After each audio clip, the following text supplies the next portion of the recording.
6, 5, 4, 3, 2, 1. Whoa, whoa, whoa, whoa, whoa.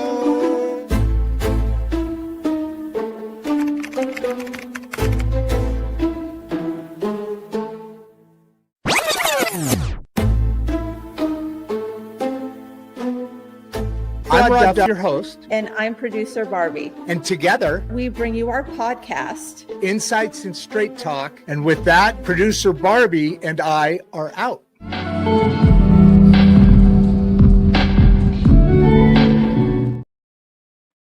Well, good morning. And that scene, that PCH scene that I always refer to, going down to towards the studio there, is starting to look a lot more like where I live in Oklahoma, as you all know, and a lot less as my guest coming in, who lives in New York, to her. So anyway, welcome to Insights and Straight Talk. I'm Rod Duff, your host, here with producer Barbie. And today's conversation matters more than most people realize, because whether we're talking about health, leadership, education, or technology, the real question is underneath all of this. Do we actually understand the systems we live inside of? Or are we just reacting to labels we've inherited? Over the last several episodes here on Insights and Straight Talk, we've been walking through a very deliberate arc. We've talked about what happens when the world stops listening and what leadership looks like when it suddenly becomes personal. We've examined AI without hype, where discipline, judgment, and responsibility matter more than tools. Excuse me about that. We've talked about becoming a thinking patient instead of a passive one. We've explored why menopause is so deeply misunderstood. We've sat with conversations about fatherhood under pressure, trauma, resilience, and the human cost of not thinking together. And again, we've come back to the same pattern. Different topics, same failure mode. Systems that once had good intentions, but stopped asking better questions.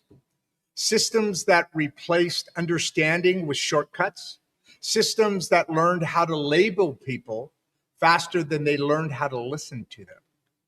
So today, when we step into one of the most emotionally charged and misunderstood conversations in modern life, obesity, metabolism, and what our bodies are really telling us. This is not a pivot, it's a continuation, right? Our guest today is Mary H. Putre, educator, creative disruptor, and author of You Know Fat Mary. And before anyone jumps to conclusion, let me say this clearly. This is not a diet conversation. This is not a shame conversation. And it's not a quick fix conversation. Mary's work asks a much deeper question. What if obesity isn't a disease? Oh, stay with that for a second. What if it's not a disease, but a signal? What if the body is responding exactly as designed, just under the wrong conditions? Mary doesn't come at this from theory alone. She comes with lived experience, years of navigating obesity, metabolic dysfunction, overmedication, and the frustration of being handed answers that never address root causes. Instead of accepting the standard narrative, she started asking better questions. Why do some bodies store fat despite doing everything right? What role do nutrient deficiencies and food transparency actually play? Why do we talk so much about calories and so little about nutrient synergy? And what happens when we stop blaming the body and start understanding it? That question fits perfectly inside the arc we've been in, because this is still a conversation about agency, listening, And what happens when the complex human system, when those systems, whether they're schools, healthcare, families, or bodies, get flattened into slogans? At Insights and Straight Talk, we exist to slow conversations down long enough to make them useful. This mission is supported by organizations that believe education should empower and not overwhelm. We want to thank the Mangum City Library, a place that proves access to knowledge still matters. Leaf Lab, you see their logo. Leaf Lab, advancing practice. Sorry, I just had a brain fart. Advancing practical real-world learning tied to human outcomes. And our partners at the Regeneration School Project and Voices at the Table, who remind us that how we teach, how we talk, and how we listen shapes the future long before policies ever do. This ecosystem exists so conversation like today's can happen without noise, without fear, and without agenda. So whether you're here as a health professional, an educator, a policymaker, or someone who has felt dismissed by conventional advice, this conversation is for you. Mary, thank you for being here. Let's start where most conversations never do. We'll see. Mary, how you doing? Hi, how you doing, Rod? Have had a rough week. It's elections coming up. I'm having politicians come in and talk about who they are, not necessarily their platform as much as who they are.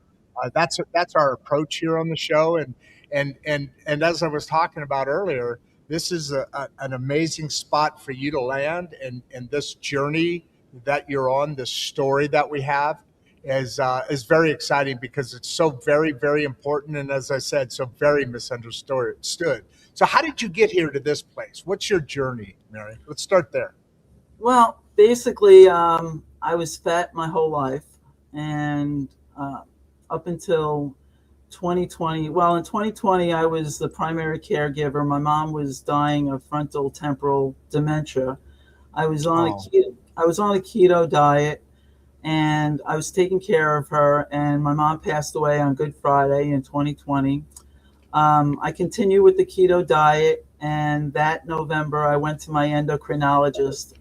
I was a 25-year patient, and I lost 4 pounds. And I said to my endocrinologist, Dr. Susan, I said to Dr. Susan, what the F is going on here?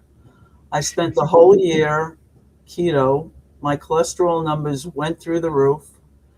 And I said, and literally, and I quote, she said to me, I'm not a metabolic specialist. And that day, I swore to God that I would not die a fat person. And I'm a product designer by trade. I've been in retail. I've been in multiple industries. I know this is a little off topic, but you brought it up. I love this. A product designer. I'm familiar with the term. What does that mean?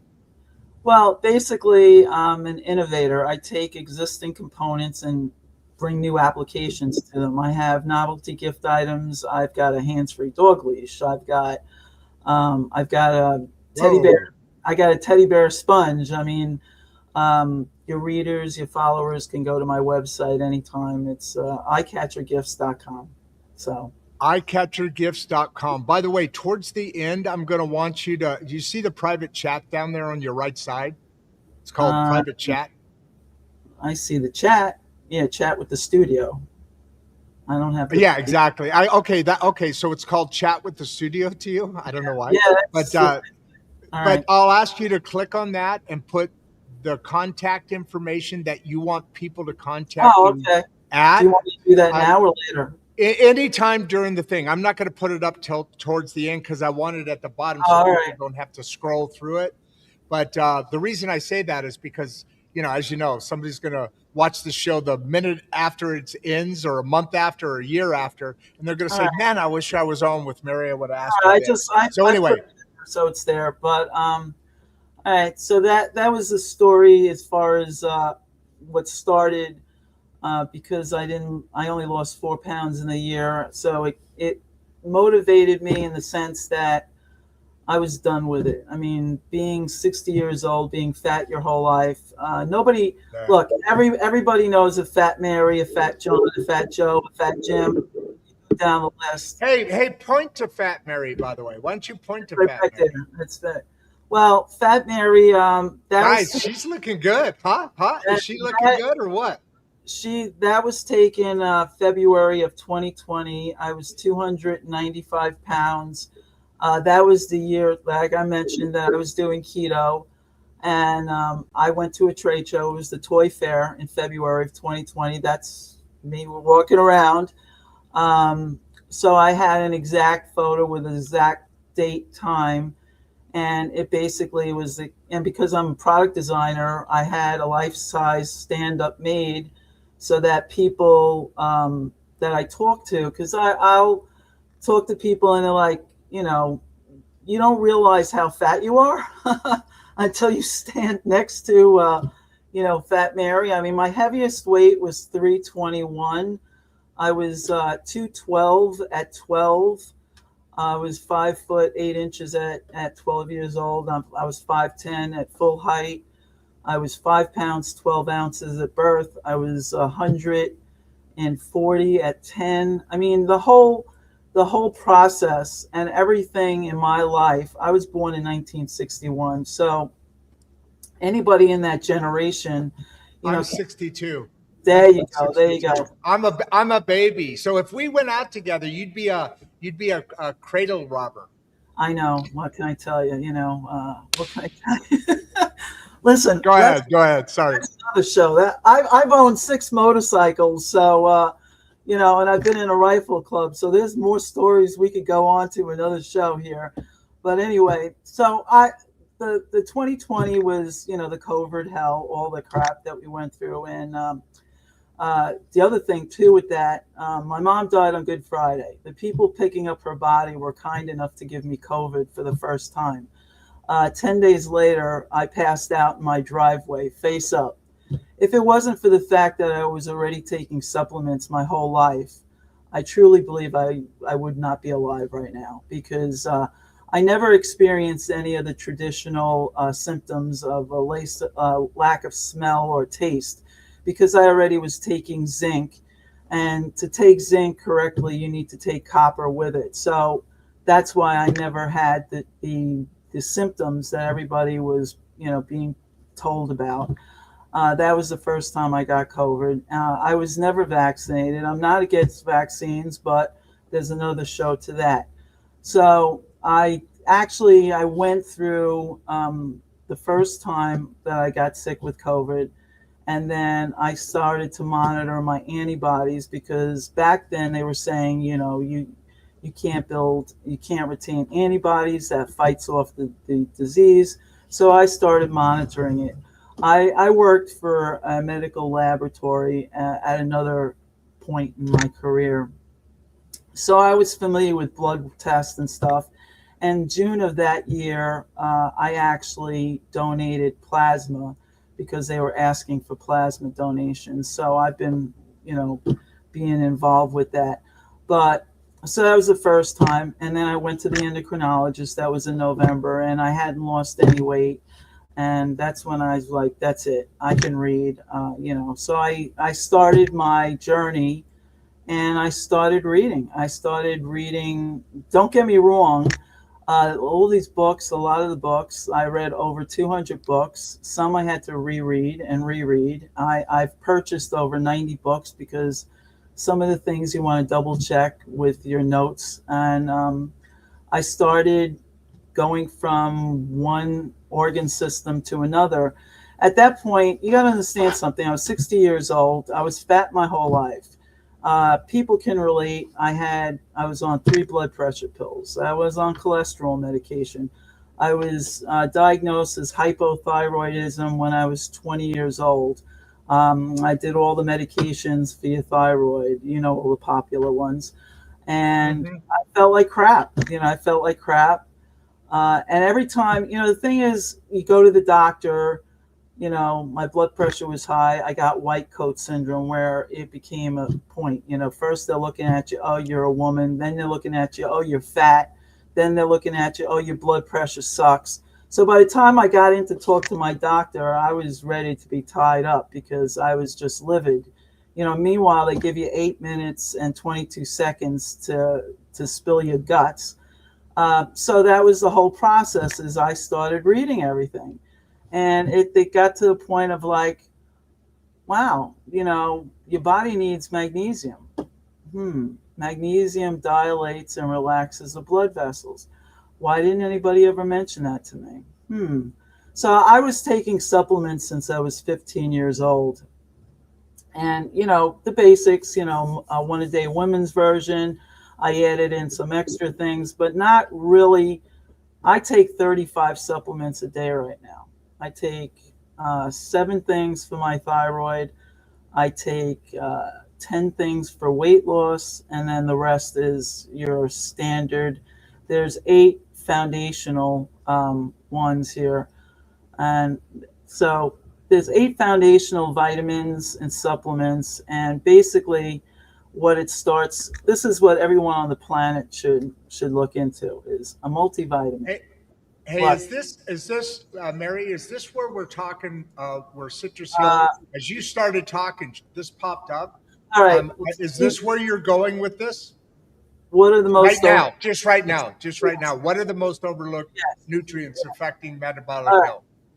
Well, the most overlooked are the foundational vitamins that we all are neglected getting. And basically, the 8 are: a multivitamin is your foundation. Now, you're never going to get the dose you need because you can't fit it in a capsule or a tablet. But a multivitamin actually has copper, chromium, boron. Boron increases a man's testosterone naturally so that they can retain bone health. That heats your body up, doesn't it? Is that one of the ones that when you take it, your body gets your heat, or is that a different one? That's a different one. Usually it's niacin that actually does that. Niacin. It's niacin. You're right. So you start with the foundational 8, and that's what affects your overall metabolic health as well as your whole health. So it's your one a day because of the minerals you don't know that you don't get. Okay, just to point with the minerals, copper. We used to cook out of copper pots. We used to drink out of copper pipes. Copper, if you consume zinc, for every 10 milligrams of zinc, you need 1 milligram of copper. Otherwise, you will not absorb it correctly. I stopped dyeing my hair a year ago. Now, I do have some gray, but I was a lot grayer and whiter. Copper is actually needed for the pigment of your color of your hair as well as your eye color. And copper, besides, like I said, when we had the COVID thing, people were taking zinc in the 50 milligrams. They were bombarding. But your body's not going to absorb it correctly unless you have copper. Now, copper, you don't want to go overboard because copper is one of those minerals that, now, this is another thing that I read, is if you get a copper test and a blood test, you can order it. It's very cheap. It's like $20. And if your copper numbers come back through the roof, you can actually have an active form of cancer in your body. Now, cancer is a mutated cell. It's not the boogeyman from the West Coast. It's something that, to me, I just buried a friend of mine a couple of months ago, and she went through different stages of cancer: breast cancer, esophageal cancer, liver cancer. I sent her vitamins, and she asked her oncologist, and her oncologist was like, doesn't support it. And well, needless to say, she passed away. And my whole thing is that we need, as a society, to get to a point of having an open dialogue. It's not the farmers doing this. It's not agriculture's doing this. The fact of the matter is our nutrient source and all our foods on this planet on this planet are no longer sufficient. They're just not. In 10 years from now, you're going to have two types of people, healthy and unhealthy people. And on top of that, there's not one insurance company on this planet that's going to be able to uphold the services needed for all these chronic illnesses. So why can't we just, as a community, as a country, as a world, start with the basics? Why is that so hard, and why is that a problem? I mean, it's not politics, it's not Democrat, it's not Republican. This is a matter of existence, all right? I was on 3 blood pressure pills. I have not taken a prescribed medication in 5 years. I take magnesium. I take other supplements that helps my body. I get blood work. I get blood tests. Mary, Mary, we were talking. We've done a lot of shows on this platform, so I get to talk to a lot of people and experts in these fields like you, and we've been going over. This week, I mentioned how to be a patient. We learn how to create an appointment. We learn how to fill out the charts, but we never learn how to advocate for ourselves, which is exactly what you're doing right now. To talk, and let me just, if I could just finish the point. And on top of that, what you're diving into right now is such a critical component that I believe. Now, this may be a little bit extreme, but I believe that basically big pharma and big ag toss us back and forth to each other. And, take a pill, instead of, we never can get rid of traditional medicine. We shouldn't, surgeries, all that stuff. But we should also start really, really, really look at the food that my son does the show, and it's about homegrown foods and about micro farming and that, because our foods aren't enough because of what you're saying. The depletion is there and it's all chemicalized and all that, but also supplements, that importance of bringing those into your life, and then exercise and movement and all that. This is what the full package is. Like the comments they're making here, just to finish the foundation. Hold on, before we get into the comments, look at this, what she's talking about here. Lay a film, Law. Read that one out. Yeah, it says, this is such an eye-opening perspective. Thank you, Mary. Thank you. Listen, I'm doing this. I'm tired of watching people suffer and die. I cry. I mean, it's really, the foundational 8. I want to finish this because it's important. You have the multivitamin. You try to get the most dose for the least amount of money. Okay. Then you go, the second one is B complex 100 milligrams. B complex, it talks to all the nerve endings. If you have depression, if you have anxiety, if you have ADHD, if you have OCD, you may be very low in B vitamins. Why can't we as a society start with the basics that our body needs?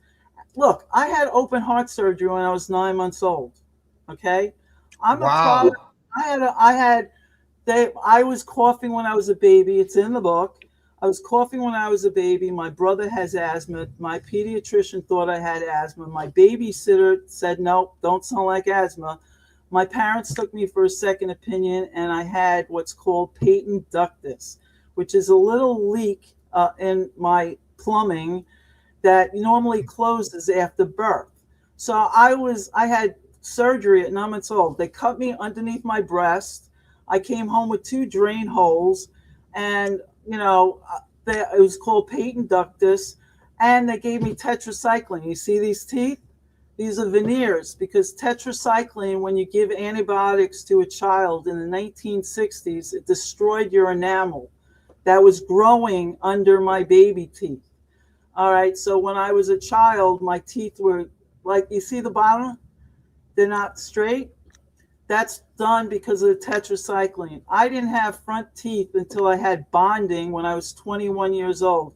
I can't tell you, I lost jobs because they thought I had poor dental hygiene when I have the best hygiene.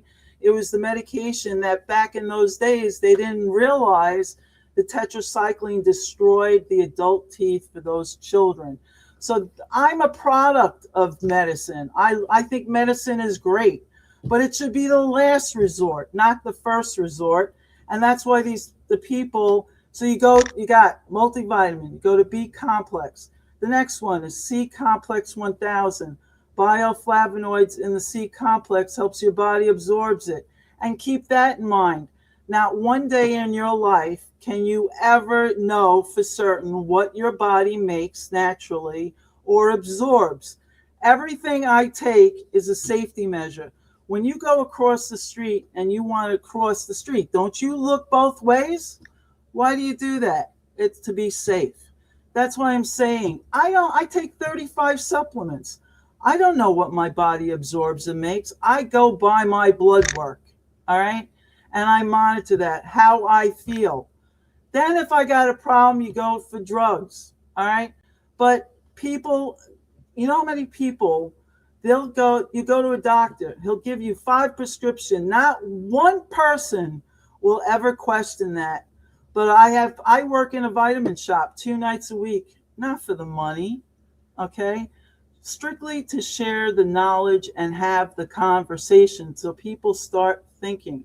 Why is it so hard to just believe that at this point in our life, our food source, not in this country, in this world?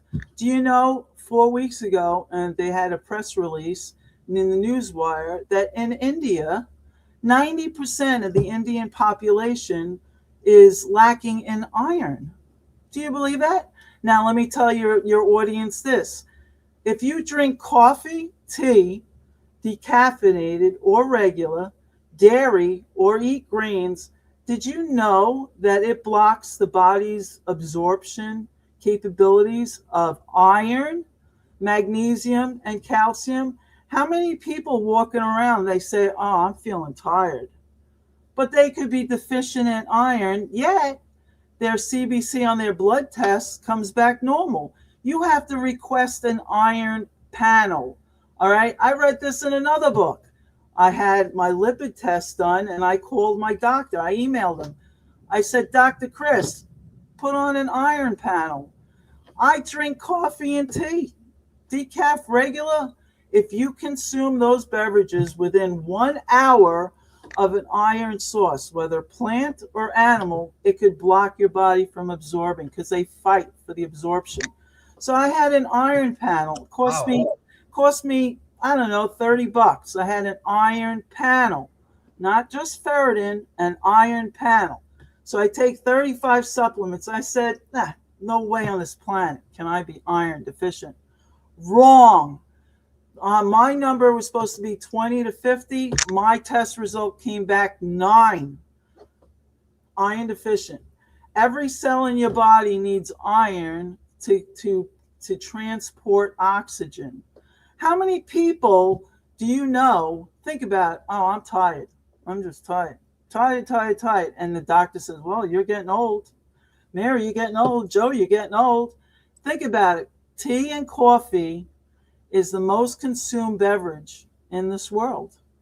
So that's why we need to have the dialogue. People need to have, everybody listening, the next time you get blood work done, please have an iron panel done and look at the iron saturation, because you may be deficient and that's something you can work on. Now, I see this. Well, hold on, before you move on. That's a reason I love having the show, because that's a such deeper conversation than I've had. Suggestions, examples, things that need to be done. It's a powerful thing. They're simple, but they're not talked about. That's the whole point. Is that I'm hoping I talk to you, I talk to your audience, and they share it. Hey, Joe, listen, you're getting your physical next year, or you're getting it next month. You know what? Listen, I heard Mary say this. Is it legit? Ask for an iron panel. It's your dollar. Listen, I have a motto I live with. Hey, Mary. What? Can you believe we've already been going 30 minutes? Have we? I mean, talk about, yeah. You want me to shut up? No, because there's almost 450 people on listen to Fat Mary right now. Well, listen, you know what? There's two things I live with. You can't give kindness away. It always comes back to you. That's number one. And number two is in my personal and in my professional life, this is the motto I live by. And everybody should be saying this, I deserve what I allow. What I allow. I deserve what I allow. Yeah, that makes sense. Oh my God, that's awesome. Because think about it, is that nobody forced me to eat an Oreo cookie or 5 slices of pizza. All right? I accept full responsibility. All right? I do. No problem. You see, Fat Mary, I can remember, 4 liverwurst sandwiches with American cheese and a Coca-Cola next to it. But for the same token, I take responsibility for that. I also give responsibility to my doctors, who the only thing they ever said to me for 60 effing years was, Mary, eat less and move more. Wrong. All right? The body does exactly what it was engineered to do. My body absorbed everything that it took in. But the food I was eating didn't have the nutrients that your body needs to make the hormones to tell the brain to release the fat. The body is magnificent, people. It's not disease. Obesity is not a disease. It's a lack of nutrition. Period. Hey, you have some things that you take.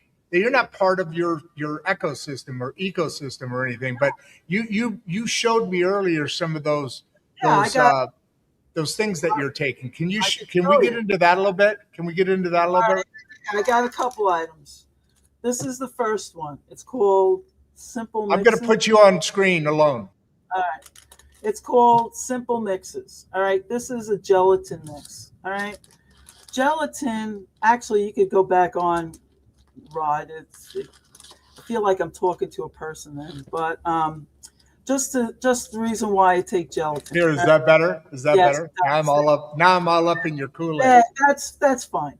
The reason why first of all, this particular company does not have any of the red, green, blue dyes that questionable causes. We've heard a lot about those. So this is the only one that I found dye-free. Okay. Now, gelatin is basically collagen and protein. Now, all the people that are listening, if you think about it, don't you think it's really surprising how many people have had strokes in the last 10 years? Well, I've had one. As you age, your capillaries, your arteries, your veins get thinner. Your body needs collagen, and it needs nutrients for the collagen. So gelatin is from when they boil in the cow bones, and that's what gelatin is. Oh. So it has 9 grams of protein and collagen. So when you take your supplement vitamins and you have Jell-O every day, the Jell-O helps replenish your arteries, your capillaries, your brain, your veins. Plus, it keeps you're not hungry because of the protein in here. So please, this is one thing that's a no-brainer. And I'm waiting for all the commercial companies to get on board and start making, gelatin without all the dyes and stuff in it. So the other thing that I want to show you is they won't, by the way, they won't until we force them to, until we have enough conversation about this, until there's a movement that brings that to a commercial aspect. I think they're already on board because of the politics has enforced it. I think Kennedy is really opening up this whole perspective and this whole discussion. I think Robert Kennedy is great. I would love to send him my book. Yeah, if you can get me his address, I'd be happy. But I think, there's this. You don't need a Kennedy name or a government official to share common sense. All right, common sense is that you listen. Absolutely. you listen and you complain about the toxins and what's around us, but you'll eat crap without even thinking about it. And listen, the almighty dollar controls everything. All right. If you stop buying the commercial crap that has the crap in it, guess what? They're going to change it. But people, I got to have this. I got to eat that. That's why. Yeah, but Mary, my point is that, yeah, everything you're saying is exactly correct. The disadvantage is to the American people, and by extension to the world of the great middle class, let's just say, the disadvantage is that they're watching TV all day and seeing those commercials about how this pill will do that, how this will do What's that. the How this motto? but if we have conversations like this that continue and expand out and match the number of commercials that they see, my point is that the people are being sold and being fed the commercial that gets them to buy that cake, to buy that crap. I think yes and no. Yes and no. I think there's a couple of things. Like I said, I live by my motto. I deserve what I allow. All right. Fear is a great motivator.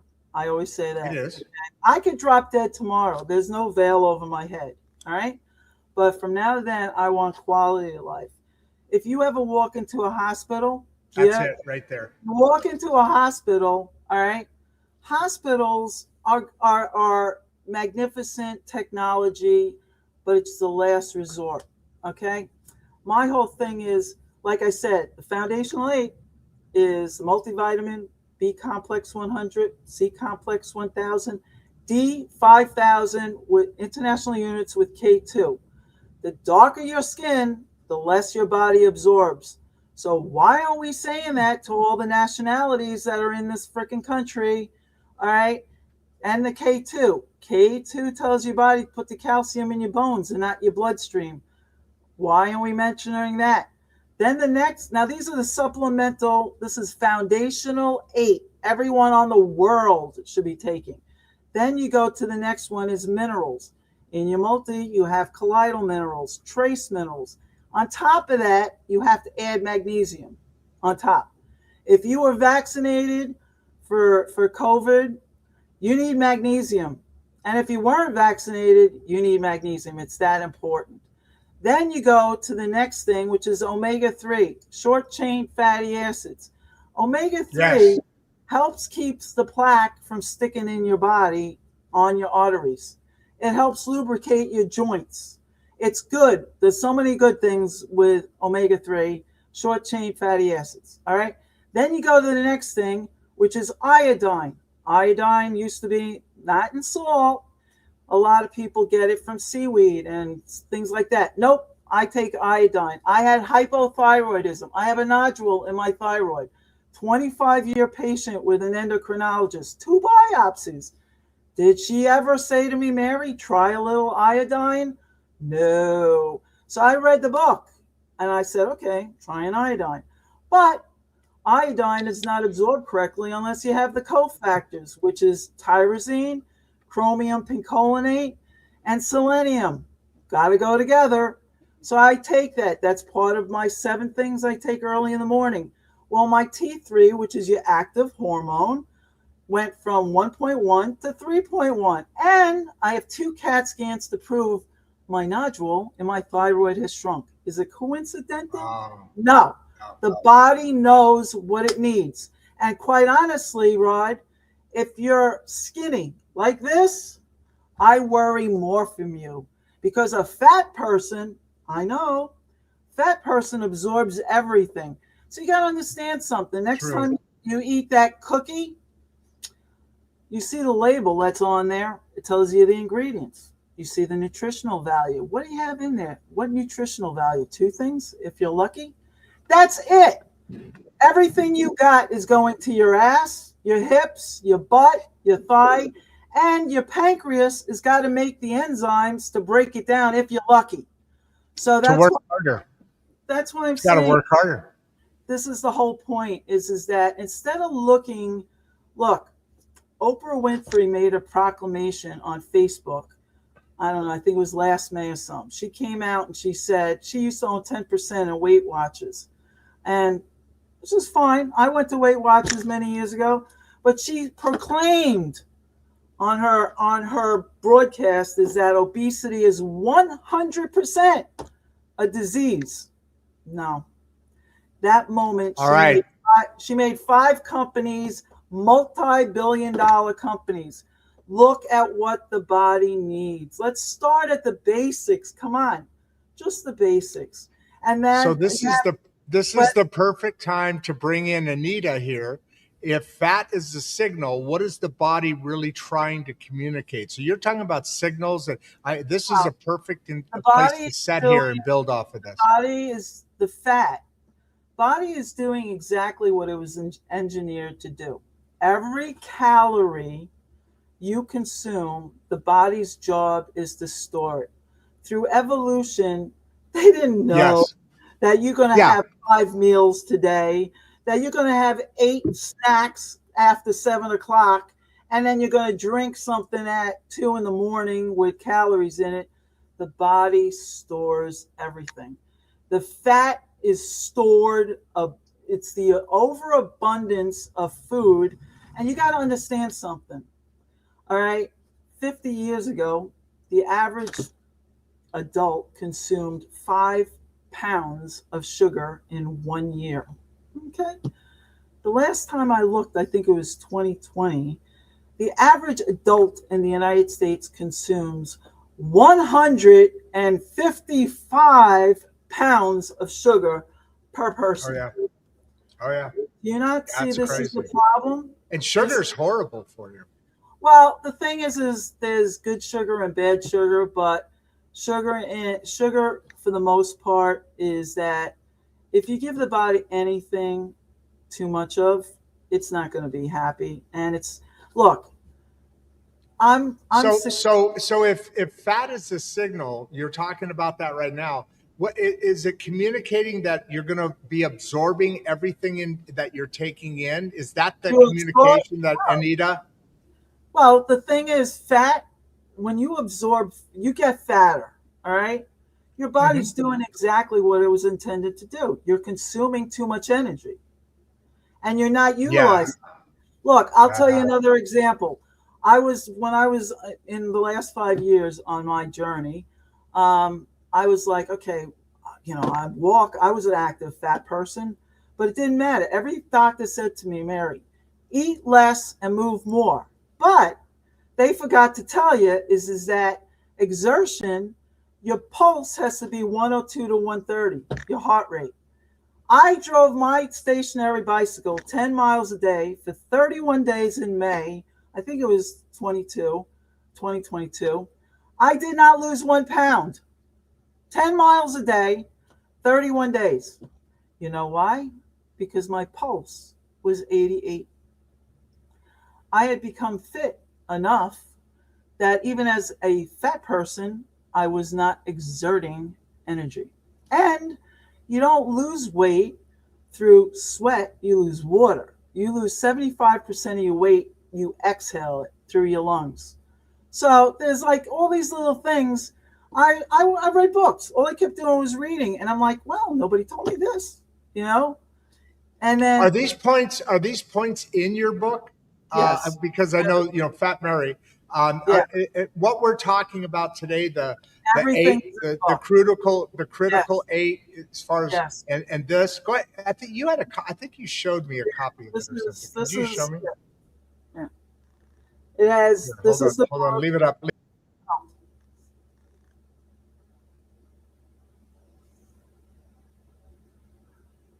All right, perfect. Yeah, so everything is in there. Listen, this was one of the other major problems when my life is being fat. I read every freaking half book on the planet, and the thing that got me is every book told me one piece of the puzzle. Not one book ever told me the whole puzzle. I'm telling you right now, okay. My book has the whole puzzle. There's not going to be book number 2.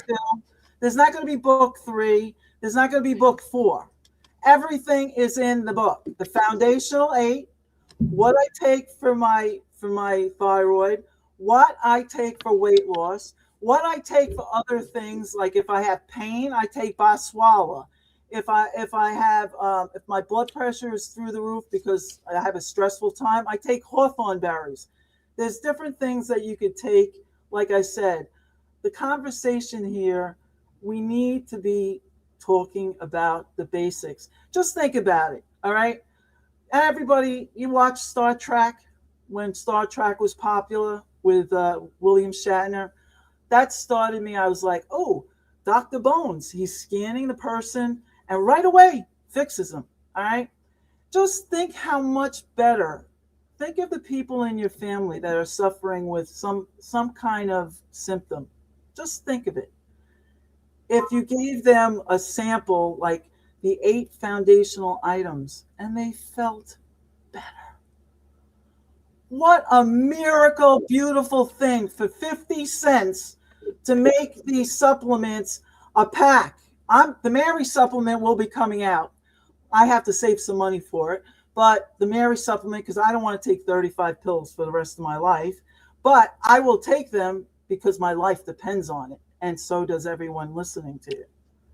Exactly, and you have created a ton of questions here. Let's start bringing those abstract down right. into Okay. the thrive. Hey, by the way, this is a show, so here's another show that heard about this show coming up, and I don't know if you've been on it before or not, but anyway, how much do micronutrient deficiencies actually impact metabolism? And describe micronutrient. Could you do that for me? Listen, can you build a house without a foundation? No. There you go. Listen, the body has, like I said, the foundational 8 was from everything that I've read, always came up. And my whole thing is why aren't we at least addressing the foundational 8? Like iron. Everybody drinks coffee and tea in this freaking world. Run an iron panel, for God's sake. Find out. And then iron. Like you can't take iron if you're drinking those. I have to take an iron pill 1 hour before I go to bed. Okay? To make sure it's absorbed. And I've had a blood test to prove that I went from 9 to 25 in my numbers.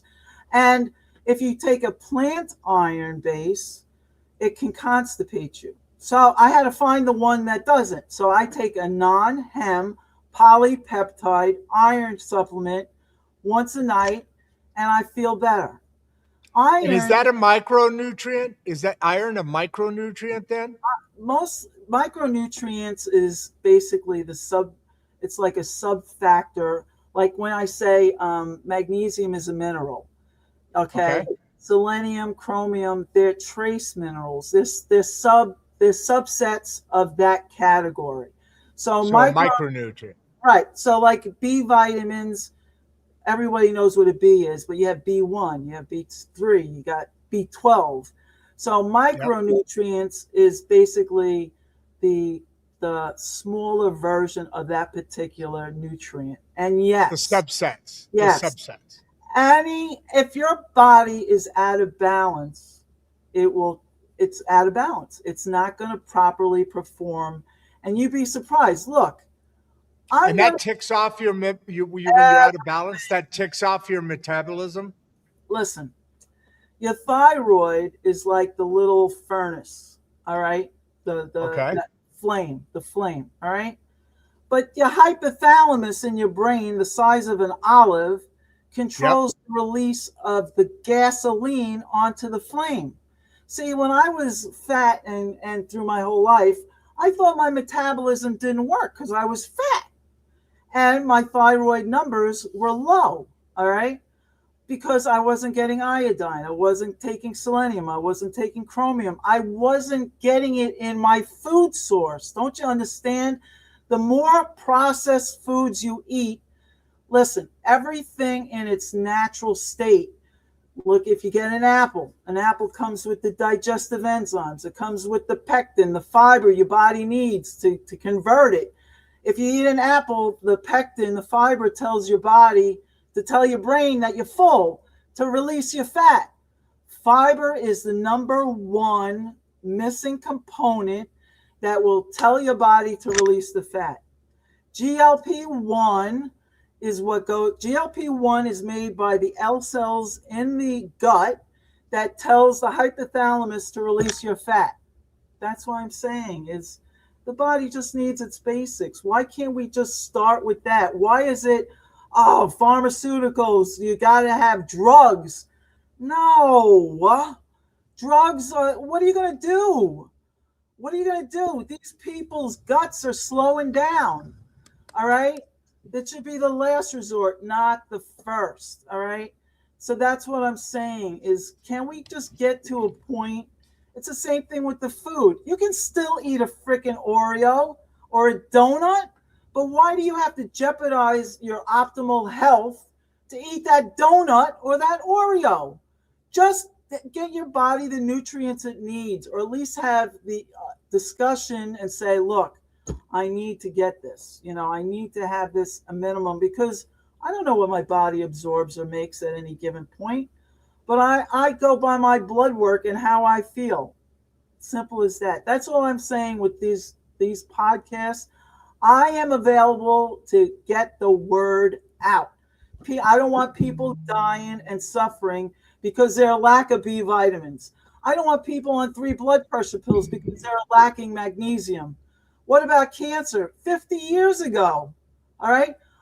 This year I went for an MRI instead of a mammogram. Any radiation is not good. Simple. I went and got an MRI. They said one of my lymph nodes was diminished. I went and got a different blood test, LDH. It tells your body if you're diminishing, the diminished lymph nodes is from a cancer source. We have technology. It's not us against farmer. It's not us against the agricultural companies. This is our lives, people. This is it. Wait. What do you mean by it's not us against them? Because it really is. Well, because so we can work together. Look, people. Well, yeah, but we've got, but we've got to at some point create the inertia to make that change. Because if we're just having this conversation and it drifts into the Netherlands and not much more and this and that, and Kennedy has a name, true, but it's the effort, it's the focus, it's the lens on the fact that needs to be done. I don't think pharma, why would they? I mean, they're making billions and hundreds of, and I'm not against big corporations. That's great. But the problem is they're feeding so much poorness into us that all it's doing is tossing us back and forth between big ag and big pharma. I got a big problem with that. Listen, the reason why I'm saying is that, like I said, I deserve what I allow. When I go grocery shopping, but you got to have choices. Look, I live in Mangum, where there's 2,500 people. There's a lot of rural, and I think that's where the biggest problem sits, in rural communities, because we don't grow our own food now anymore. The supplements you got to reach out. It's not like when I lived in Chicago. Every corner store had a health store next to a supermarket, next to a liquor store, next to a school. You could easily get all these things you're talking about. Well, where I live, that's not so easy, Mary. No, I understand. In New York, it's a lot easier, obviously. Sorry. No, I understand that there's a limit in choices. My whole point is that the message is. But if we had supplements, look, I work in a vitamin shop, all right, and it makes me crazy sometimes because I'm like, you got 12 feet of multivitamins. And I only recommend the 3 out of the 12 feet. If we just got money's money, Mary. Money's money. We still capitalists. Yeah. Well. The bottom line is that, look, the internet, this information is getting. Okay. Right? There you go. So everybody that's listening, look, I'm doing this because I'm tired. I watched my mother die. All right. Yeah. And a friend too. Right? And friends die, same thing. And my my mom had a stroke 1 month to the day after she stopped taking her vitamins. Is it coincidence? I don't think so. But I watched her for 9 months after that fact. And then you think about it. 20 years ago, you didn't have dementia. 20 years ago, you didn't have autism. 20 years ago, you didn't have people 1,000 pounds. I could go down the list. The thing is look, I deserve what I allow. All right. Nobody forced me to eat the Oreo cookie. I take full respect. What I have a problem with, and that's why I wrote the book, is in my life, everybody would say, Mary, eat less and move more, but not one doctor. They're trained. Diagnose a problem, drug. That's it. The next generation of doctors need to open up. Like I said to my doctor's on page 117 in my book. I thanked him for his open dialogue and support. And I pray that before I die, that every medical group in this country has a vitamin shop in their building. You can direct. How old is your doctor that you He's like 50, had the first he's 55, 54. And the conversation, he's right on that. He's right on that edge then, because as I'm finishing, and he's right on that edge there because as we talked about 3 days ago, that conversation I mentioned about being a patient who's an advocate for your own health. right. A lot of the things we talked about was the medical profession, the doctors, that relationship, and how to become a better doctor. Just same conversation, identical, but in the doctor's office instead of trying to stay away from the doctor. But we had that conversation, and during that conversation, the lady brought up an interesting point that about 45 to 50, doctors older than that have not gone through a series that's now required in medical school since that time, which is more advocating for interaction with the patient and the doctor. Where in the old days, that did not happen, and it was also not encouraged. Where now it's more and more and more. I think we're getting that direction. Is my point. The only problem I have with that is that I understand that they have different requirements as yearly updates in their education. My problem with the doctors, old school. Oh yeah, it's not solved yet. Old school, new school, whatever school. This is my one major problem. Every doctor I ever went to in my lifetime, you know, the patient form that you fill out, every intake form listed my vitamins, it listed my medications. Not one doctor in my life ever reevaluated on a yearly, physical, whatnot. Correct. Mary, you've been taking that beta blocker for your blood pressure for 10 years. Do you think we should reevaluate that? Doc, I'm feeling like a couch potato, Not one. This is what I hope starts getting doctors to think. And I know why they don't ask it, because of liability purposes.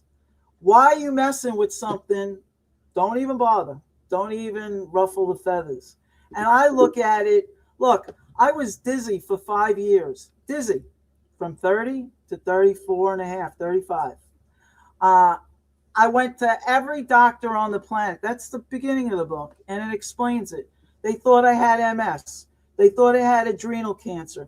They went down a list. I mean, they freaked me out, and it turned out it was my birth control pill.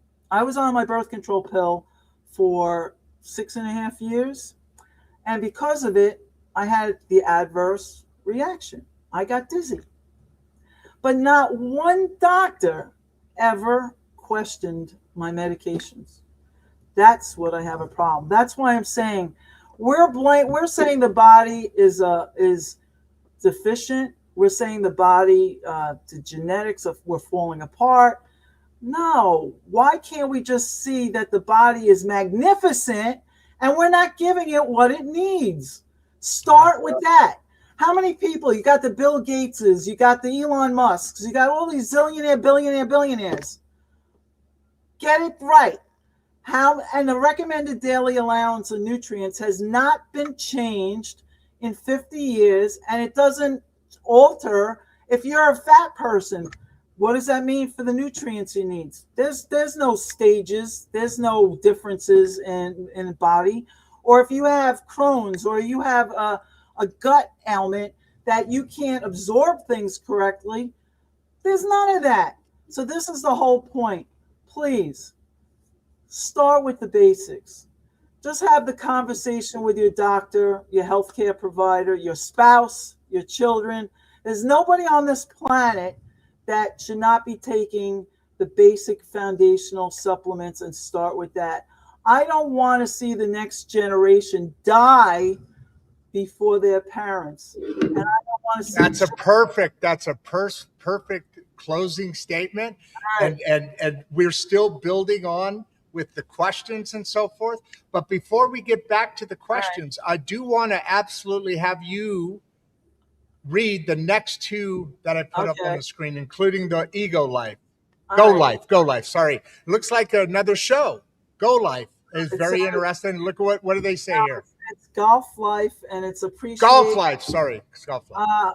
I played golf once. I got to tell you really fast. You didn't read the question. You got to read the question first. Appreciate you doing this live and answering real questions. Thank you. Okay. Real short story. Sure. All right. You know, we've already been going well over an hour, and we have this. Hold on. Okay. Over an hour, and we still have the 450 people on. Oh, so tell your story, and then let's get back to the questions. I love all sports, so I went on a company golf outing, and I never played golf. So they said to me, Mary, all you got to do is aim for that hole where you see the flagpole, and hit the ball as hard as you could. So I'm saying to myself, how am I aiming for a hole I can't see? It's 700 yards away. So I swung. Now I'm talking about, I was 290 pounds, Fat Mary, and I'm European stock. I'm Romanian and Austrian. I swung with all my power, right? Well, let me tell you something. The group of 4 guys in front of me was my boss, his boss, and 2 visiting vice presidents. The ball I hit went by my boss's ear by ½ an inch. And he came back to me and he said, Mary, I think you need to take up tennis. That was my funny story. That's a good one. Hey, that's a great story. We've got, what the heck is going on? Looks like we have a bunch of societies and stuff. Jacksonville. Oh, I love Jacksonville. I got friends down Jacksonville, there. Florida. Everything beautiful. Jacksonville. Hey, listen, this challenges so many things we've been taught. Thank you. Listen, like I said, you can't give kindness away. Please just share it with your loved ones. I'm tired of watching people suffer. Can overmedication slow metabolic recovery instead of helping it? Yes. Without it, listen. Bill, keep going. You got to understand something. Medication. I wanted to be a doctor when I was 15. It's a balance, isn't it? Well, this is the whole thing. Medication generally blocks a symptom. It doesn't cure the problem. If you look at it that particular way, you'll have a different understanding of it. You take a certain antibiotics, it'll kill like polio, all right, something like that. But medication blocks the symptom. It doesn't solve the problem. And that's why it affects your metabolic rate and everything. How do hormones, nutrients? Yeah, this goes back a little bit to what we were talking about earlier, where you said fat absorbs everything. Well, go ahead, read it out loud. I'm sorry. How do hormones and nutrients interact with fat storage? Well, basically, fat storage is the ending result. Your body stores everything. So you got to understand something is that if you not fat. Yeah. If you eat constantly, there's never a period for your body to do its housework. All right. So everything that your body has to do naturally, like think of hormones. All right. As we age, all our sex hormones, estrogen, progesterone, testosterone, it's all affected. Your body can't make hormones or digestive enzymes or anything if all it is doing is processing the food you eat. All right. So your liver, you have 3 filters in your body: your kidney, your liver, and your lungs. If they're all occupied by dealing with food and the crap you're eating, well, guess what? You're never going to make any hormones. And keep in mind, as you age, the building process, you don't know what your body makes and you don't know what your body absorbs. So it declines over time. So eating 24/7, listen, you know what FAT stands for? Think about it. Something trans? No. No, I don't know. FAT, FAT, stands for food anytime. Oh, anytime. Okay. I was thinking of something like the transbolic group. I made too much of it. Fat food anytime or food anytime. Wow. Food anytime. That's it. That makes a lot of sense too, because what are your thoughts on this when people fast? Because what you talked about earlier made me think of that. Fasting because your body changes. Your body changes, and it goes into a cleanup mode during fasting, right? More than 12 hours, I think. I'll tell you this, is that generally speaking, in my 5 years, I've done 16-hour fast and 8 hours where you would eat, your 8-hour window, okay? Mm-hmm. I find that for a woman, if I eat protein in the morning, break the fast, which is breakfast. Like I usually have 2 eggs I'll take to work. Ooh. And I take a protein, and there's different protein powders, and that's a whole other conversation. But yes, fasting, let's put it this way. You should only be eating in an 8-hour window. The only people who have to eat more frequently, and there's, from what I've read, is people who are the elderly people, because their body doesn't consume, so they have to go in little portions. So their sugar level may drop. Diabetics, type 1, and obviously type 1, they have to get their insulin, but type 2, they have to eat more controlled because of their sugars. So there are some class of people that need to eat more frequently, but on average, let's put it this way: if you have more than 10 pounds of fat on your ass, you do not need to eat more than 1 meal a day. But you do need to have the 8 foundational supplements, because that's the difference between starving and not starving. Mm-hmm. See, when people talk about, fasting, like the water fast, where they don't eat anything. They don't eat no nutrients, no nothing. That to me is risky, because you don't know, at any given point, like there's nutrients like essential amino acids, your body doesn't retain it. There's things your body doesn't hold on a day-to-day basis. So if you're going to take a water fast and you're not even getting the nutrients your body needs, now you're playing with Russian roulette here. Now you can endanger yourself pretty bad. So this other question here is, what are the most overlooked nutrients? Yeah, I like this question. You got to understand something. The foundational 8 is for everybody. Then for metabolic, if you have, my body was cold my whole life, 95 to 97 degrees. Every doctor on the planet said, "Oh, gee, Mary, that's the way your genetics was built." No. Lack of 2 things, iron and iodine. So iodine, your body needs to make thyroid hormones. All right.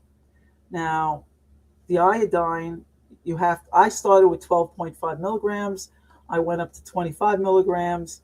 I got an iodine urine test. I pee out 9 milligrams. So my body right now uses 16 milligrams of iodine per day. With that, I take tyrosine, the cofactors that the thyroid looks for. If your body doesn't make it or it doesn't get it in a food source, I take it in a supplement. So those are the nutrients that affect metabolic thyroid health. But it's the basic 8 that you want to start with first, because the B vitamins, the C's, the D's. The D's are important for your body to absorb the other nutrients. Like I said, if you drink coffee and tea, you're not getting magnesium, iron, or calcium. Come on, and it's not Hey, different. let me ask. Since you're talking about absorption of supplements Yeah, and these important things, uh, I used to take a general I haven't taken supplements in a little bit. I got to get back to it. come I've on, gone through Rod. a change. I know, absolutely, 100%. But producer Barbie got me into big time. I never took them. I was an athlete. I ate a lot, all that stuff, and then she got me into them. In my 40s, and really a lot. It really did a lot of good stuff. But my question is this little one: sometimes when you pee when you're taking supplements, there's a lot of yellow, and I heard That's that fine. means your body isn't absorbing that. Is that No, is it? No, no. it's good, fine. The Usually, yellow the yellow gets darker, whereas now it's almost no. clearish. Now, when you're peeing, first of all, the brightness of your urine is usually from the B complex. The dark, the if it's dark, it usually means Okay. you're dehydrated. Ah, And if it's dark white, is in like an amber, like is it an yes, amber or yes, reddish? Okay, yes, okay. yep, yes, Dehydrated. Okay, yes. and if That, it's clear, what? and you're way overhydrated. You don't want it clear. You can actually die of overhydration just as easy as lack of hydration. They don't I tell you have that. I've heard of somebody who has died from drinking too much water. I've heard that story before. Yeah. Like a decade ago. That's wild. Well, Almost what's drowning in your own body kind of thing. well, this is the whole thing is that people have been taught over the generations is make sure you drink. But you got to understand something. If you look at your blood test, there's a thing on your blood test. It's called EGFR. That's the filtration rate of your kidneys. You could literally be drinking and pissing out a lot, and you'd be overhydrated. Your body's Mhm. not absorbing anymore. So your body does not lie. You take the blood work. There's a Mm. panel. Like here I said, look, on the very last page in my book is a checklist, and I made it purposely the last page right here. Let me show you. Is a checklist. See if you see it. Okay, right there. All right. So the checklist on there is what you should get blood work, which test once a year. No questions asked, and then again if needed. But the body doesn't lie. What It's is what wait. What is if needed? What is that statement you just said? because Once a year. well, the reason why I say as needed is because like I have 30 more pounds to lose. So like Ah, I changed a couple of things in my diet.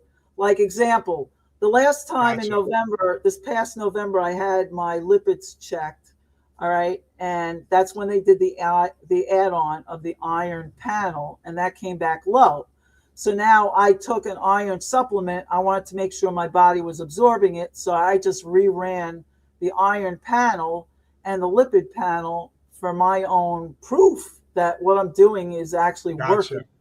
So that's what I'm saying. Look, we have the technology and it's really not expensive for specific testing. And now, the last thing, the most important test that nobody tells you about, or at least lately, is it's high sensitivity CRP. C reactive protein tells you the inflammation in your body.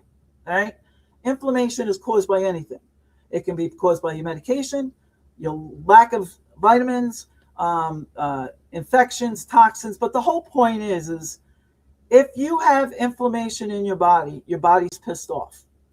It's to your best interest Oh, I to like that. find out why your body's pissed off because 90% of all catastrophic illnesses are directly a result of inflammation. And the CRP test, high sensitivity, HS, CRP, you have to ask for it. Please ask for it. Because then, like I said, I deserve what I allow.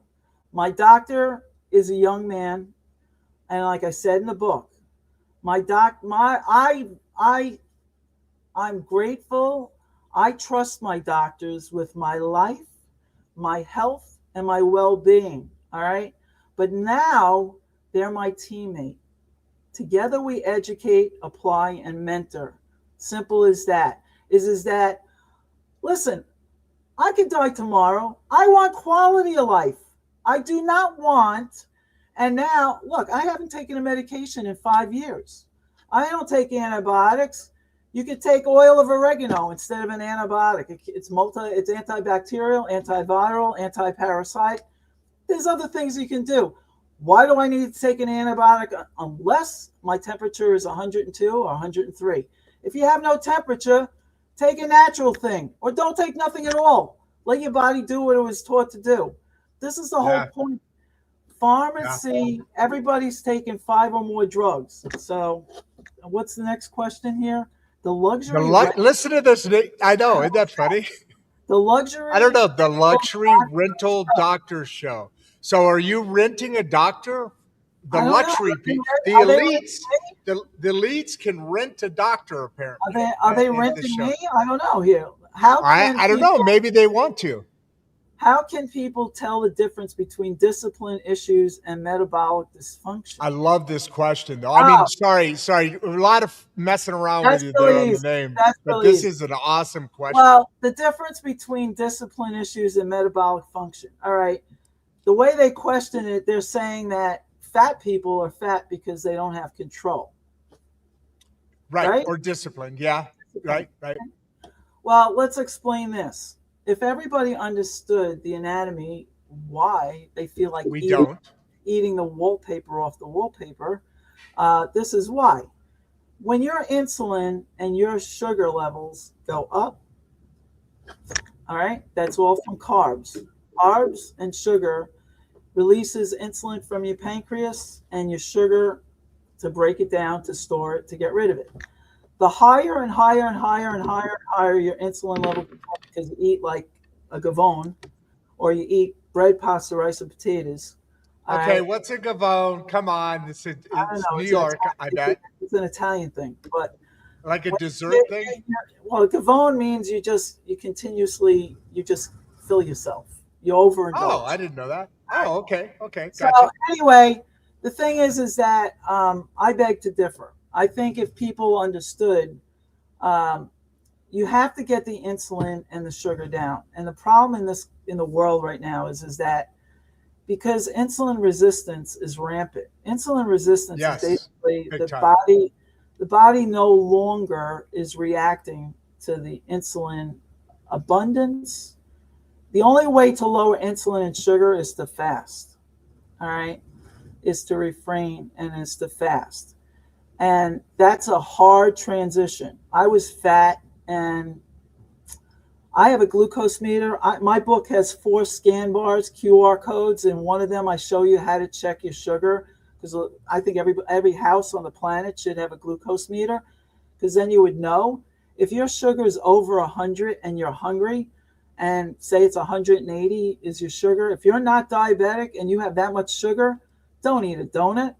Eat a protein base. All right. Yeah. So the thing is that the lack of control is a perpetual result of too much sugar and insulin in the bloodstream. So, and what is your this? Body kind of gets into the starvation, overwhelmed and starvation, irresponsibility. It starts acting. Because you got to understand something. You eat a hamburger deluxe, whatever. Okay. No, God, now, sounds good right let's now. say you're a skinny person. You're an average weight person, and you don't overindulge. You have one burger, one fry. That's it. You're done. Okay. Your body's not fat, so it'll process the food accordingly.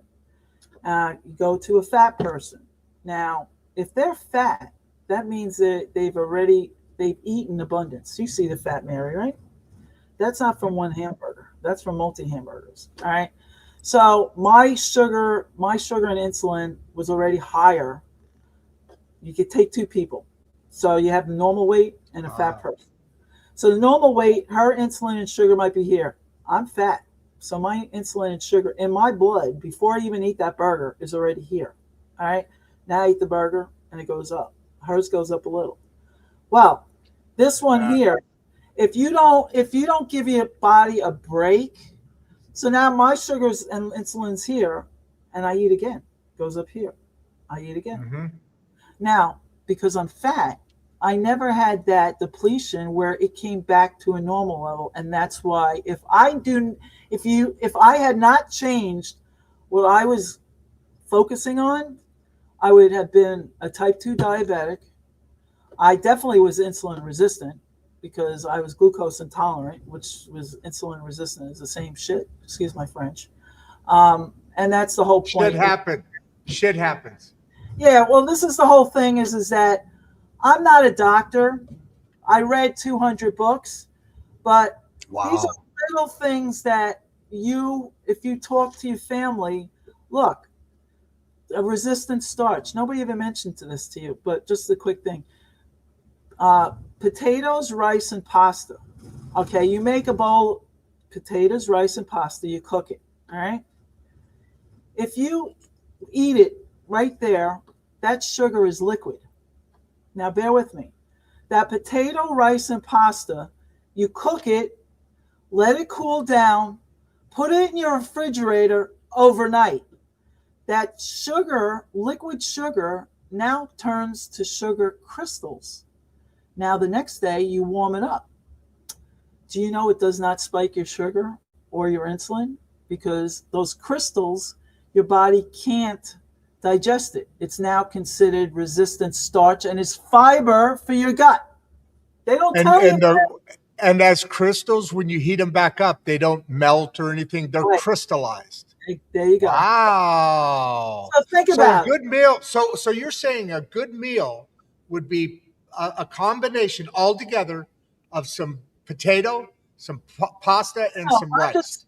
The reason why I'm giving you this as an example is because a lot of people who are fat and want to lose weight, or even thin people, they're afraid to eat any carbohydrates. Yeah.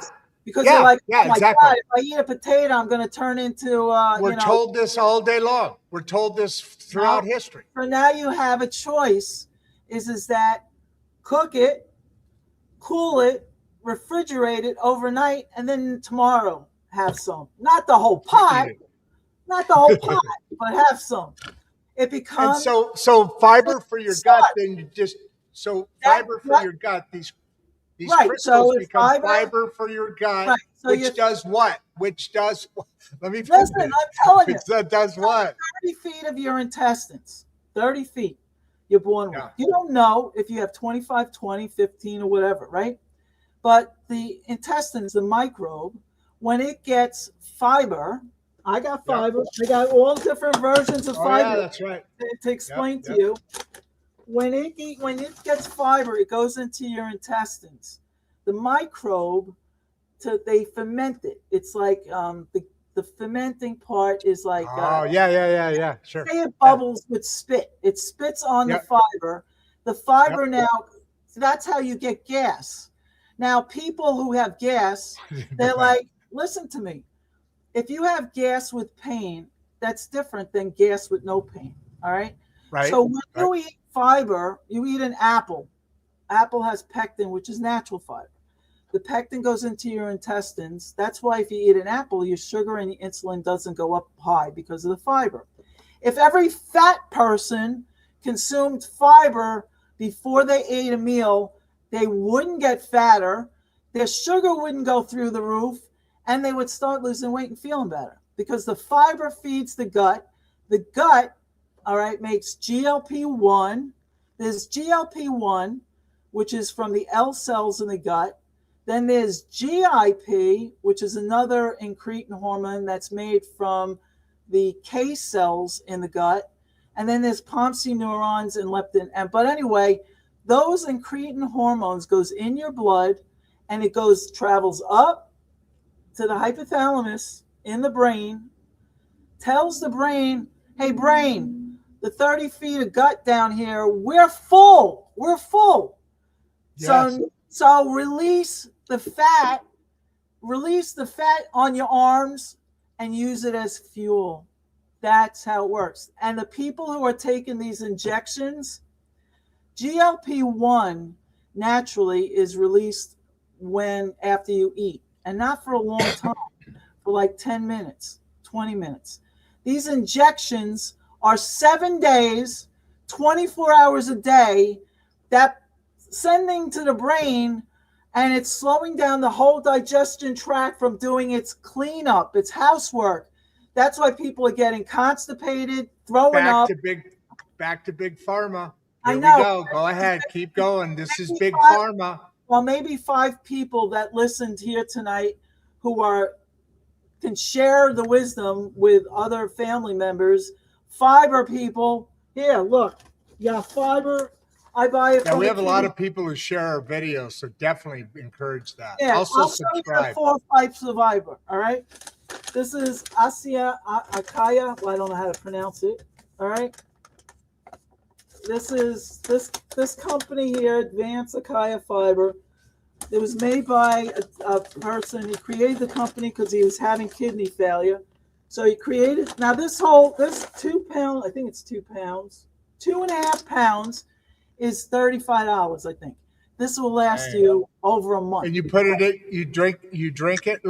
Hey, by the way, we've been on an hour and a half. We still have the same original 400. Do you want me to stop? I want to show you. No. Hold on. All right. Calm down. Zen.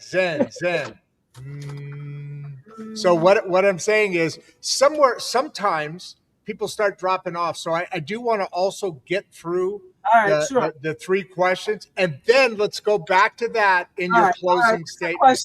Does that sound fair? Hold on. Do you agree? You buying in? You love it? Do you love it? Do you love it?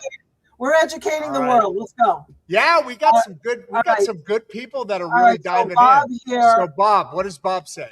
Why isn't ingredient transparency discussed more in health guidance?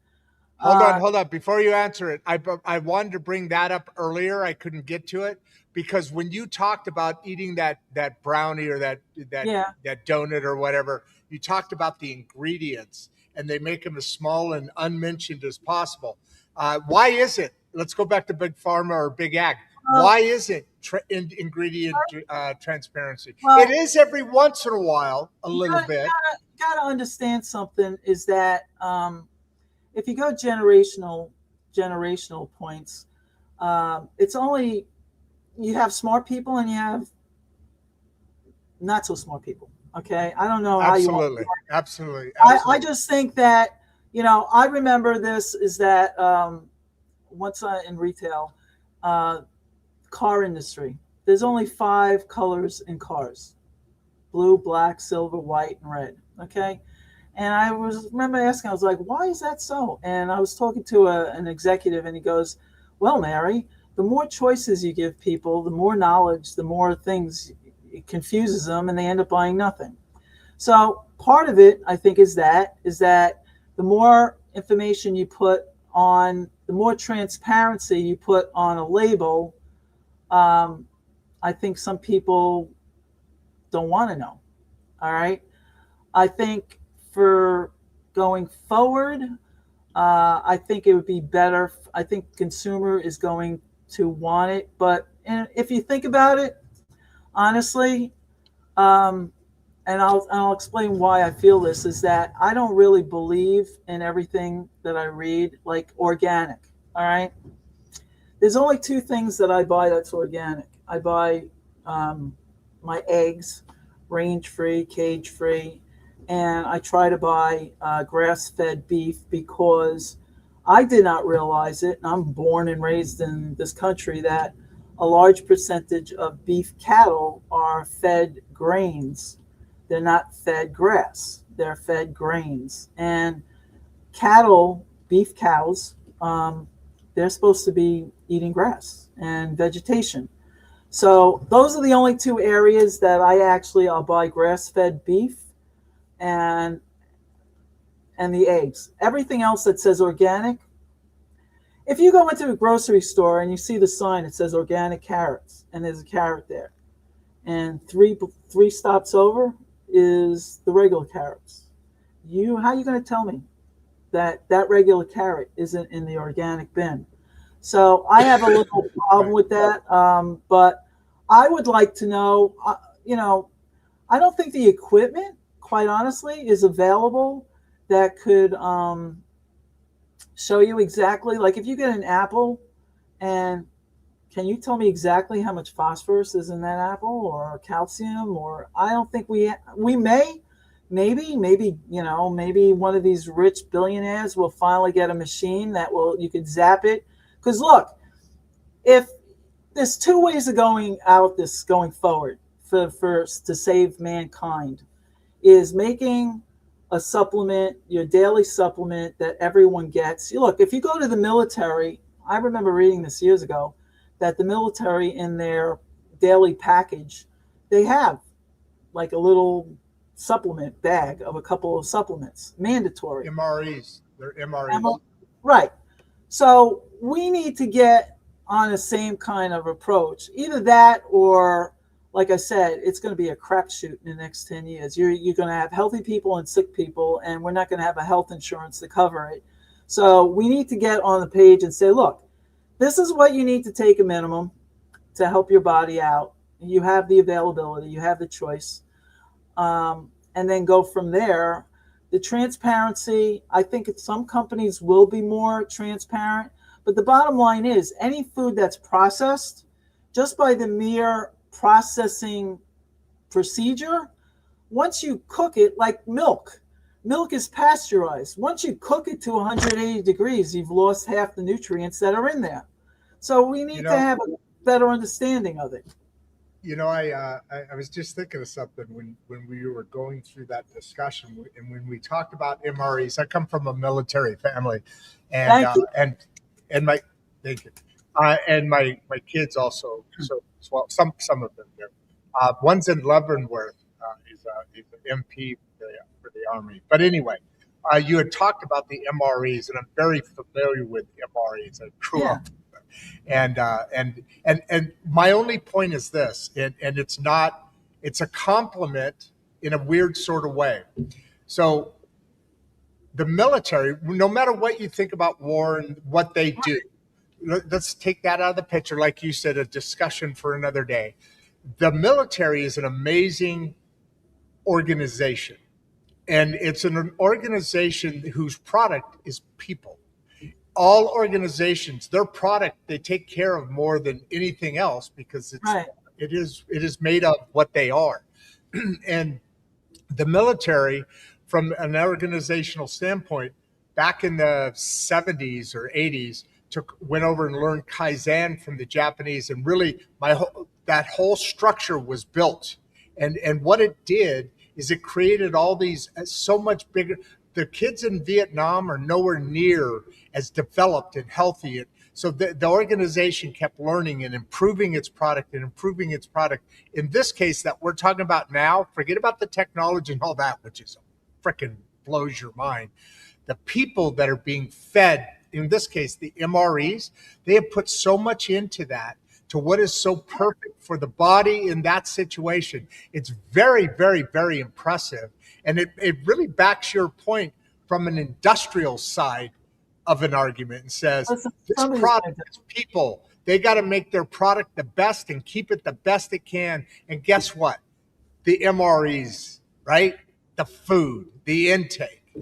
Listen, if you look, the consumer, I went through the whole generations. I mean, I was born in 61.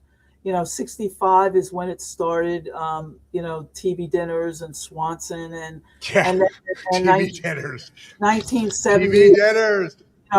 All the commercials with Doritos, and I mean, listen, I'm every day they were.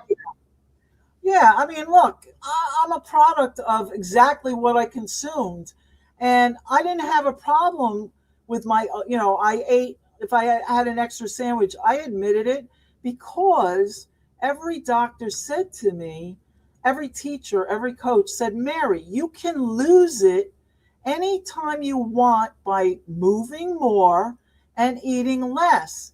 And I'm here to tell you, no, that is bullshit. is that you cannot get your body to release fat if you don't give it the nutrients it needs to make the hormones to tell the brain to release the fat.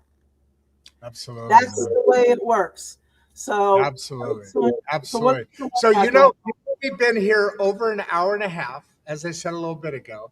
And I want to make sure, and nobody's dropping off. Usually after an hour and a half, depending on the subject. That's fine. Well, let me hear me out. This is a subject that's obviously holding people to it, but I want to make sure we get these last two questions before.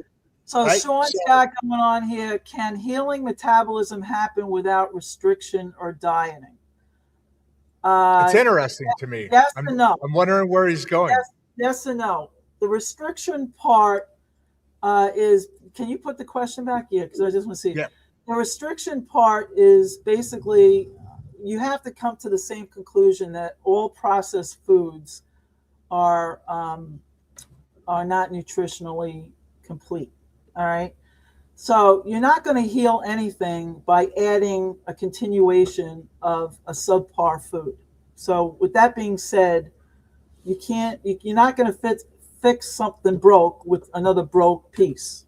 All right. Good point.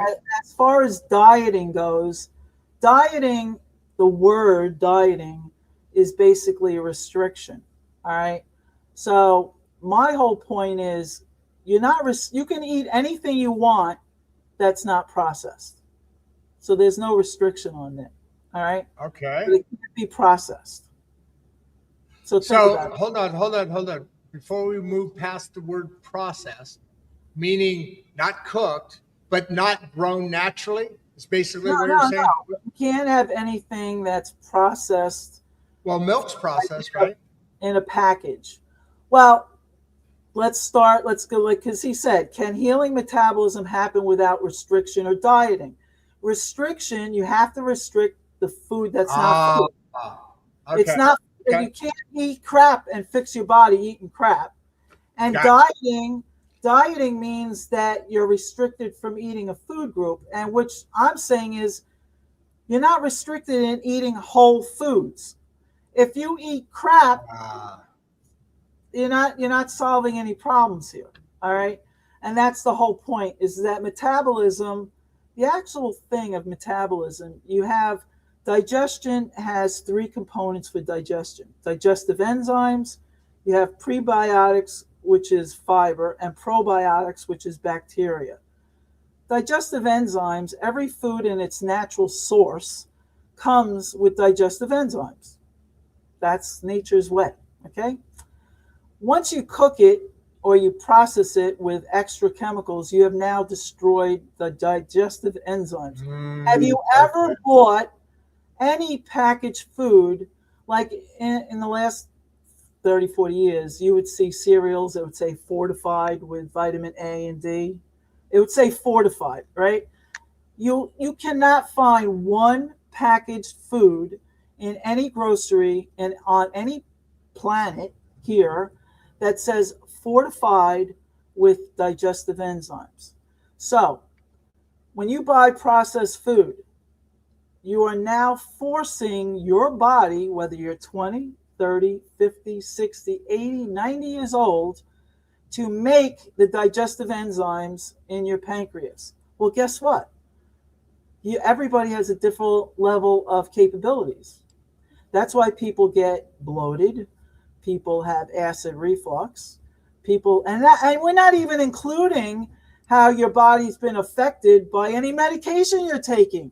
Because if you're taking Tums and stuff for stomach acid, well, guess what? If you don't have acid in your stomach, you can't break up the food you're eating to begin with. So that's why I said the body needs what it needs. And if you want to fix the body, you got to fix it with the least amount of altered food source and monitor your blood. And let's see, what does Rochelle say? What's the first question people should ask when weight loss doesn't work? We're ending at the beginning. All right. Well, the first question people should ask, well, they should definitely get a blood checkup. The body does not lie. They should get they should go to their doctor they should pay for themselves to get complete blood work. And it's not just CBC. It's CBC, comprehensive metabolic panel, a lipid panel, thyroid panel, iron panel. The CRP was for inflammation, a fasting insulin, and then you go in for heart issues, APOB and little a, lipo A. So it's in the last page of the book. But that's the first question, is let your body tell you where it's having an issue. The body does not lie. And like I said, the metabolic panel, EGFR is the filtration rate of your kidneys. It explains it in my book. You can Google it on chat. Please, you don't have to be a doctor to know your body's functionality. People know more about their iPhones and their car than they do about their basic blood work. Simple, simple, simple. Your body does not lie. If you have inflammation, right there, you stop. You have inflammation in your body, you're the head of your healthcare team. You, the patient. You. And you talk to your doctors and you get their undivided attention. You say, listen, this is what I want to resolve. You're either going to work with me or I'm going to find another doctor. Because the bottom line is, if you don't make your health a priority, it don't matter how much money in this world you got. Once you lose your health, you got nothing. Zero. Zilch. So you need to put it on a priority. Get a folder, put a copy of your blood test, and when you talk to your doctor, look, my doctor, I said, I'm trusting him with my life, my health, my longevity. How much more respect do you want? I ask my doctors all the time. I said, can I call you by your first name? Because I have white coat syndrome, you know? And my doctor said, yeah, go ahead, call me. I go out of the office one day and I said goodbye to my doctor. I said, at that point, it was my older doctor. Bye, Joe. I'll see you again. Well, his office manager started yelling at me. She goes, how dare you insult Dr. So-and-so? You know, I said, excuse me? I insult him? I said, excuse me? I trust him with my life, my longevity, my health, and he's seen me naked. So why do I got to call him a title? And by the way, if I got to call him a title, you can call me Queen Mary. Have a nice day. What a beautiful way to end, and what a beautiful show. I'll tell you what I'll do. I'll throw you back in the green room, leave the green colored chocolate covered peanuts alone still. Why don't you give everybody, you still got a huge fan base that you've accumulated here. I love to see this. Give everybody a big wave. I'll see you on the other side. Everybody, I love you, and please pass the word. I don't want anybody else suffering, and we can fix this. It's one person at a time, one word, one sentence, one conversation, and we could save a life. Thank you. That is a beautiful show, and what a beautiful way to end it, Mary. I know your mission. We talked in the phone a little, what has it been, 2 weeks ago or so now. And you know, as we wrap up today, I want to leave everybody in the audience with a thought. And because of this conversation did its job, you're probably not walking away with answers as much as better questions. And that's the point. What Mary shared today wasn't about telling you what to think. It was about teaching you how to look differently, how to look differently at the body, at food, and at metabolism, and at the stories we've been normalized without ever really examining what it's all about. If there's one takeaway, it's this. Your body is not the enemy. It's data. And when we stop reducing health to slogans and start engaging with it as a system, nutrients, environment, behavior, transparency, education, everything changes. This conversation belongs exactly where it landed, inside a broader dialogue, about systems, agency, listening, and responsibility. Because whether we're Whether we're talking about healthcare, about education, leadership, or technology, the cost of not thinking together is always paid by real people. That's why conversations like this belong here. If you found value in today's dialogue, we ask you to support what we're building. Please subscribe to the YouTube channel at Rod Duff 1939 so these conversations can reach people who actually need them. Join us on our Substack, where we publish deeper written insights several times a week and continue these discussions beyond the show. And if you believe in independent, thoughtful media, follow us on X, Instagram, LinkedIn, Facebook. Your engagement helps us sustain real conversations in a very noisy world. We also encourage you to support local trusted institutions like your library and educational partners who prioritize in critical thinking and human outcomes over trends. Mary, I want to thank you for your courage and your willingness to challenge narratives without attacking people. This is exactly the kind of dialogue we want to continue. And everyone watching, stay curious, stay engaged, and don't be afraid to question the stories you've been handed.